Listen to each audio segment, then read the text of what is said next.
Bonjour, donc Franck Blanchard, fonctionnaire de police. Je suis venu assister donc le rassemblement de Clermont-Ferrand, on est le 10 avril 2021. Donc je voudrais témoigner, j'ai interviewé après Sandrine, la maman d'Yuna, témoigner de ce qui se passe dans notre société, des choses affreuses, et je voudrais que tout le monde en prenne conscience. À savoir qu'en ce moment, il y a Karine Trapp qui a décidé donc de faire la grève de la faim et de la grève de la soif pour absolument réveiller notre société endormie. Vous avez cette jeune Kimberley qui est morte, donc qui était placée à 15 ans, c'est affreux quoi. Donc là vous avez plein de mamans donc victimes de ces placements abusifs, criminels, parce qu'il y a des viols au sein de ces centres. En tout cas il y a une complicité, on laisse faire, il n'y a pas moyen de vérifier, je vois pour Sandrine.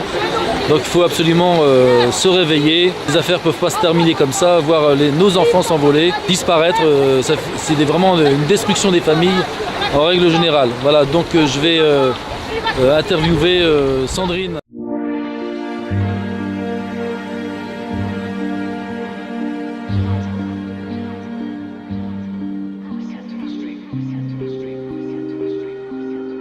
Alors Sandrine, est-ce que tu peux me parler de ce que tu vis actuellement à l'instant en DRT, oui. Ces jours-ci, depuis plusieurs semaines aussi, voire même jusque décembre, début décembre, où tu n'as plus aucun contact avec ta fille. Et aussi nous parler un peu, tu voulais nous présenter un peu toutes les victimes de France qui sont médiatisées actuellement, quoi. Oui, tout à fait.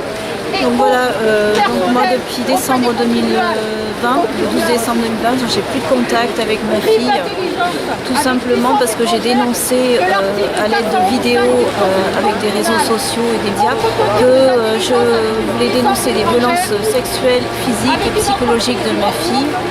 Donc j'ai été punie et on m'a supprimé donc les visites et on m'a interdit d'appeler mon enfant pour avoir des nouvelles. Donc là aujourd'hui, moi je fais appel à des rassemblements, à des manifestations, je participe et je conseille vivement toutes les familles qui sont victimes comme moi, les parents protecteurs, les papas et les mamans, de ne pas hésiter à faire des manifestations et à dénoncer les faits sur leurs enfants, tout ce qu'ils ont été victimes. Au contraire, il ne faut pas s'isoler parce que c'est leur but de nous isoler pour qu'on puisse ne plus avoir d'aide et sortir nos enfants des centres et des familles d'accueil. Donc voilà, donc ma fille, elle est dans cette bec arc-en-ciel depuis 2018. Elle est victime de violences. Et donc il y a d'autres familles comme moi. Il y a aussi la famille de Kimberley. Une jeune fille qui s'est suicidée à l'âge de 15 ans parce qu'elle se sentait emprisonnée et maltraitée. Il y a d'autres parents qui sont victimes, il faut savoir aussi, comme Karine Trapp, qui fait actuellement la grève de la faim à Nîmes.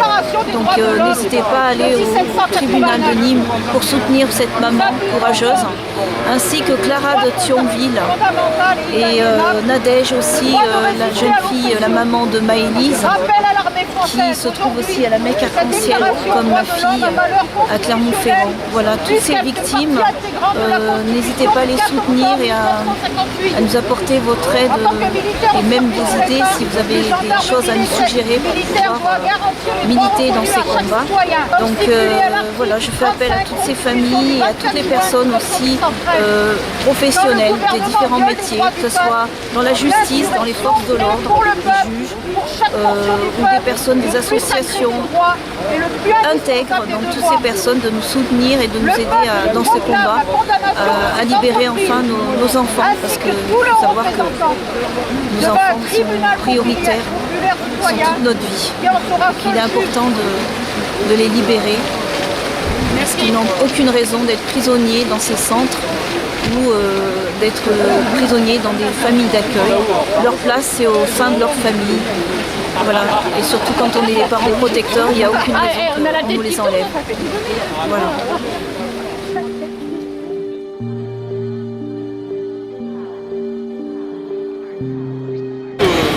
Madame Wanto, vous êtes la maman de Sandrine. Vous êtes venue donc au rassemblement de Clermont-Ferrand contre la pédocriminalité. Est-ce que ça vous gêne pas de vous présenter et de dire un peu votre ressenti sur le placement dit abusif donc, de votre petite fille? Vous pouvez me parler un peu de votre vie depuis de nombreuses années. Donc vous êtes victime autant que Sandrine en tant que grand-parent. Donc de la disparition de votre petite fille qui est placée, que vous ne voyez même plus depuis un certain temps, quoi. Je ne vois plus Yuna depuis avril 2019 avec mon mari. On nous a mis en connexion parce qu'on nous a dit qu'on était des complotistes et que Yuna n'avait pas besoin de ça. Alors que nous avons assumé avec ma fille l'éducation de Yuna jusqu'en 2018 où elle a été enlevée par l'ASE. Ils nous ont dit qu'on était toxiques, mon mari et moi. On avait demandé à Yuna comment ça se passait pour son école et ça ne leur a pas plu. Ça fait 3 ans que Yuna n'est pas à l'école. Et elle a été censée être enlevée pour ça. Dénonciation de l'école sur les violences sexuelles qu'elle avait subies à l'école. Ce jour-là, on avait amené Yuna à un médecin. Et on n'avait pas confiance en polyclinologie. La première fois que Yuna a été voir une polyclinologie, elle avait 2 ans et 3 mois. L'affaire a été classée sans suite et nous n'avions pas de solution. Donc vous pensez que finalement ils ont coupé les liens, ils vous ont obligé à couper les liens avec votre petite fille simplement parce que avec Sandrine, votre fille, vous avez voulu vérifier ce que vous soupçonnez, c'est-à-dire que Yuna a été violée a subi des sévices sexuels par quelqu'un, tout au moins dans le centre quoi, ou à l'extérieur peut-être. Oui, à l'extérieur. Exactement. Sandrine a pris des photos. Je lui avais acheté une robe pour Noël. Et elle a été censée aller l'essayer avec Yuna dans les toilettes de l'ASE. Et c'est là qu'elle a pris des photos. Yuna a été consentante. Par la suite, les choses se sont envenimées parce que nous avions réalisé avec ma fille d'aller la chercher pour l'amener à l'hôpital. Après la visite médiatisée de son fils. Et c'est là que les choses ont tourné au vinaigre. Je me suis fait secouer par les gens de l'ASE et Sandrine également. Et en fait, on a eu une plainte pour violence en réunion toutes les deux, injustifiée. Ouais, j'ai vu la vidéo, hein, Sandrine avait filmé. Oui. Et puis effectivement, on voit pas de violence. Non. Il n'y avait pas lieu qu'il y ait des plaintes comme ça. J'ai eu beaucoup de problèmes justement. Ils m'ont secoué. Donc, ça m'a déséquilibré. Donc là, vous êtes convoqué avec votre fille en correctionnel directement pour le mois de septembre, quoi. Oui, toutes les deux. Donc je comprends dans quel désarroi vous pouvez être. Est-ce que vous êtes tenté d'appeler votre petite fille, donc Yuna, depuis, dans le centre, histoire d'avoir un contact avec votre petite fille? Est-ce que vous avez essayé de le faire, non? Non. Non. Non, pas du tout. Et puis, en tout cas, j'ai vu le jugement du juge des enfants qui en fait ils vous interdisent donc d'être en lien avec votre petite fille, quoi. Exactement. Tout simplement.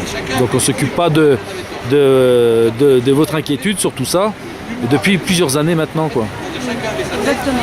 Et comment vous le vivez là, à la maison avec le grand-père, quoi? C'est la détresse totale. Ouais. Détresse totale. Vous avez un petit espoir quand même, non? Bien sûr.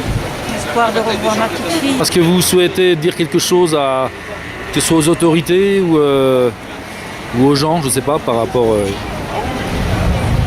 à cette affaire, quoi. Travailler pendant 20 ans dans la police et de voir ce qui se passe, ça me déçoit.